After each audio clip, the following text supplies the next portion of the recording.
Hlutverk þróunarbanka við innleiðingu heimsmarkmiðana, fjármögnun loftslagsmála í kjölfar Parísarsamkomulagsins og málefni flóttamanna voru meðal annars á dagskrá samráðsfundar fulltrúa Norðurlanda og Eystrasaltsríkja í þróunarbönkum, en fundurinn fór fram hér á landi á dögunum. Á fundin komu fulltrúar norrænu þjóðana og Eystrasaltsríkjanna sem eiga sæti í þróunarbönkum, Alþjóðabankanum, Afríkubankanum, Asíubankanum og þróunarbönkum fyrir ríki Ameríku, auk endurreisnar og þróunarbanka Evrópu. Markmið fundana að skapa vettvang fyrir embættismenn og starfsmenn sem sinna málefnum þróunarbanka til að ræða helstu stefnumál framundan og afstöðu Norðurlandanna og Eystrasaltsríkjanna til þeirra. The World Bank is very well placed to help countries implement the Agenda 2030. Priorities, of course, come from countries themselves, and the World Bank is a sort of demand-driven, country-driven organization. On the other hand, there are areas where the bank will need to step up and to go beyond what the individual country demand is on. One of those areas is in the area of fragility, fragile states and conflict situations.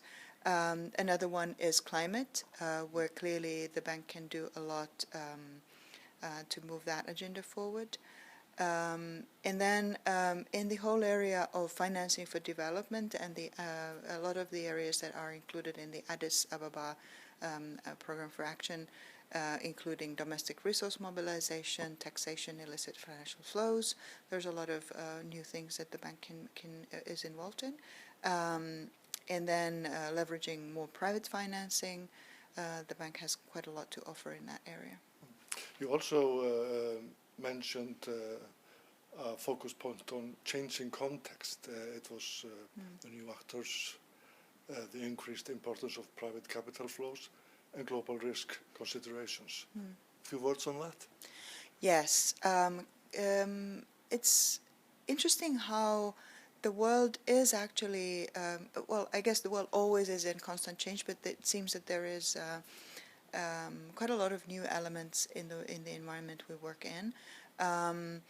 One such element is, I think, the many crises that we face, also protected refugee and forced displacement areas, and a lot of the different geopolitical conflicts that we see.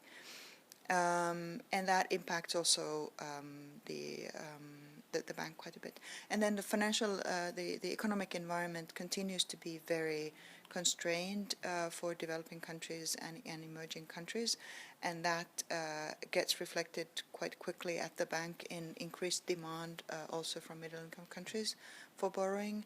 And then also the bank's own income is constrained because the low interest rate environment gets reflected in our own income, and we're sort of having to struggle with that.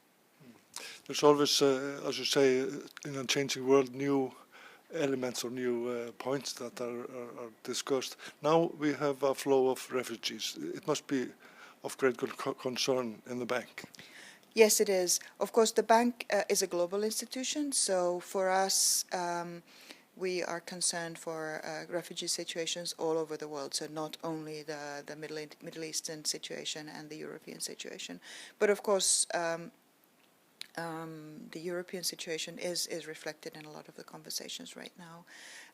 The bank is involved with a new strategy for the Middle East and North Africa area, and in there specifically dealing with refugee situations and long-term challenges in many of the countries in that region is part of that, and the bank is trying to come up with new innovative financing solutions for this, because these are not poor countries that get a lot of grant resources, but these are middle-income countries but faced with very significant refugee situations. And what is interesting and important to understand is that many of these refugee situations are not short-term problems. On average, I think these days, an average forced displacement tends to be 17 years out of your home country. So that means that players like the World Bank that have a long-term mandate, a long-term development mandate, actually do have a role to play in these situations. And I think we have to think anew And a lot of that thinking is happening in the bank right now. There are sort of forgotten refugees all over the world, even though the focus is on the Middle East.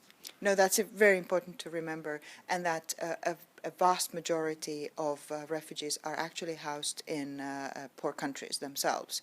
So countries like Ethiopia, Kenya, many other countries are actually hosting very significant refugee populations. You are representing the Nordic and the Baltic countries. Is there a consensus among those countries all the time? I think in the World Bank context, we are probably the most united and harmonious constituency. We tend to agree on broad principles. We have very similar approaches to development policy overall. Of course, sometimes on minor points we may not agree, but we usually find a good consensus quite easily. So it's a pleasure to represent this constituency. Samráðsfundir sem þessir málefni þróunarbanka eru haldnir í ársbyrjun á hverju ári. Síðast var sambærilegu fundur haldinn á Íslandi í janúar 2011.